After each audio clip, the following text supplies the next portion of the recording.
Bonjour. Merci de m'avoir ajouté. Bienvenue à tous et à toutes.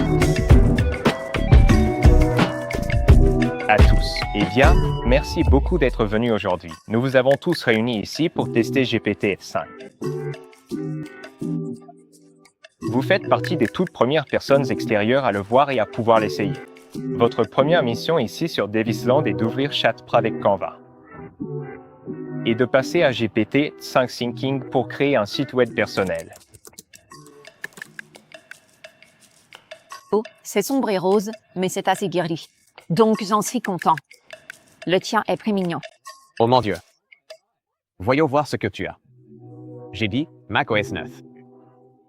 Ouais. Il y a en fait quelques fenêtres ici. C'est un one-shot. C'est vraiment cool. Je l'ai pour me créer une application de dessin où je peux dessiner une souris. 5. Et cela me donne un SVG du dessin au fur et à mesure. Très bien, passons aux tests individuels. Vous êtes invité à tester le modèle. Faites-en ce que vous voulez. Créez votre propre application avec. Intégrez-le dans vos applications existantes si vous le souhaitez. Voyez comment cela fonctionne pour vous. Allez-y, faites-vous plaisir. Il y a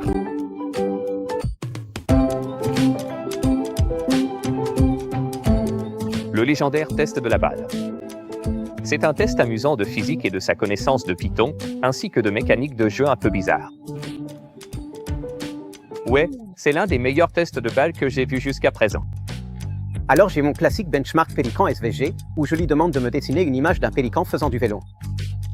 Ce que je n'ai jamais fait auparavant, cependant, c'est de lui demander de le faire en boucle. Donc il dessine le pélican, puis regarde ce qu'il a dessiné et recommence.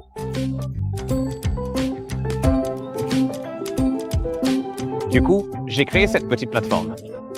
Ça doit être, genre, 3 pros à tout casser, et je n'ai pas touché au code du tout. Donc ça, c'était plutôt cool. Il faut, genre, sauter sur les ennemis. Je ne suis pas très doué à ce jeu. Depuis que j'ai ajouté la lave, je n'ai pas encore réussi à finir le jeu. Donc ouais, il va falloir que je fasse quelques ajustements pour pouvoir vraiment le terminer. Je leurre tout le temps. J'aborde ça d'un point de vue d'utilisateur pratique, en essayant de résoudre un vrai problème avec ce modèle. Quel type de problème pourrais-je résoudre? Quelle est l'expérience? L'invite originale pour la balle était bien trop facile, alors je lui en ai donné une beaucoup plus difficile. Il est parti un peu en vrille avec ça, mais il n'a pas vraiment beaucoup d'avis personnels. Le diriger le fait faire exactement ce qu'on lui dit. J'aime bien comment les pattes du pélican sont sur les pédales. C'est un détail rare que la plupart des autres modèles que j'ai testés ont raté. Je prends mon produit, ChatPRD, qui est une IA pour les chefs de produits, et je mets à jour les parties clés pour utiliser le nouveau modèle. Ensuite, je compare les entrées et les sorties. La première fois, il a vraiment maîtrisé toute la mécanique. Mais visuellement, ce n'était pas très intéressant, alors j'ai juste dit « rends le plus joli ». Et il a ajouté des montagnes, des étoiles, des dégradés, quelques effets de lumière. L'idée, c'est que GT5 est plus agentique. Voyons ce que ça donne. Donc là, c'est créer un jeu de morpion. Et ça, c'est au 3. Il fait un truc assez basique. Un jeu de morpion. Là, c'est exactement les mêmes instructions avec GPT-5. C'est beaucoup plus tape à accent d'ave l'œil. Il y a des sons. Et une IA qui, d'ailleurs, vient de me battre. Ouais, enfin, on va faire match nul. Ah, j'ai encore perdu.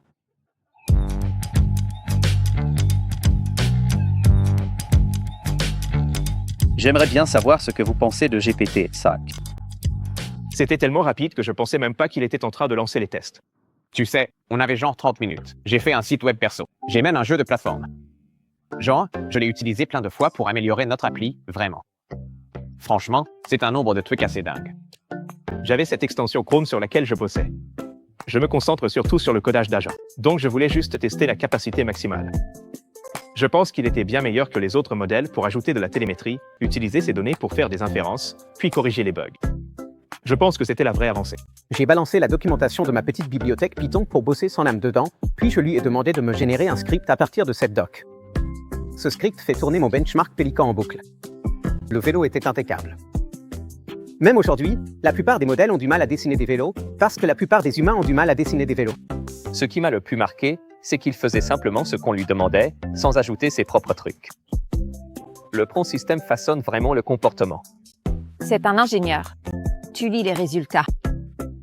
Il est exceptionnel pour la génération de code. J'ai aussi eu la même expérience côté front-end.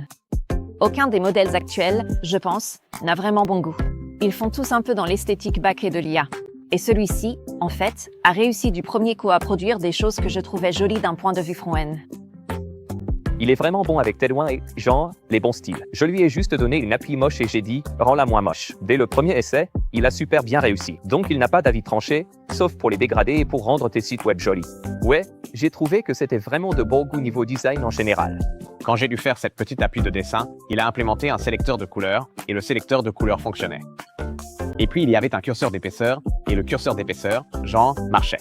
D'habitude, je ne vois pas ça. Quand je faisais un jeu de plateforme, j'ai dit d'une certaine façon, ajoute un jetpack. Il y avait un jetpack, mais je devais vraiment ramasser le jetpack.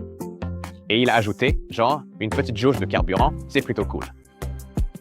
Jusqu'à très récemment, je n'avais aucune confiance en ces trucs-là. Je sais qu'ils peuvent halluciner. Ils inventent tout un tas de choses. Donc j'adore donner du code source brut et demander de la documentation sans lui fournir la doc existante. Et il a parfaitement réussi. Il m'a donné exactement l'information dont j'avais besoin, il m'a fourni une vue d'ensemble complète de l'architecture. Il était clairement très doué pour digérer 1/4 de million de tokens de Rust. Parce que pour moi, en tant que relecteur de code chevronné, mes problèmes de confiance commencent à disparaître. Il dit GPT-5 est bon codeur à l'instinct ce que. J'ai entendu. C'est exactement ça. En tant que créateur de produits, c'est exactement la même conclusion que j'ai tirée. Je me suis dit, c'est la première fois que j'aurai confiance pour le laisser s'éclater dans une base de code assez grande. En tant que codeur collaboratif avec l'IA, on peut vraiment lui faire confiance comme à un collègue. Je pense qu'au fond, c'est ce que nous voulons tous. C'est clairement fait par des ingénieurs pour des ingénieurs. Très technique, exceptionnel, capable d'apprendre, peut exécuter, résout les problèmes difficiles. Tout le monde a besoin de quelqu'un comme ça dans son équipe. D'autres réflexions pour conclure? Quelle est la suite? Faisons PC6.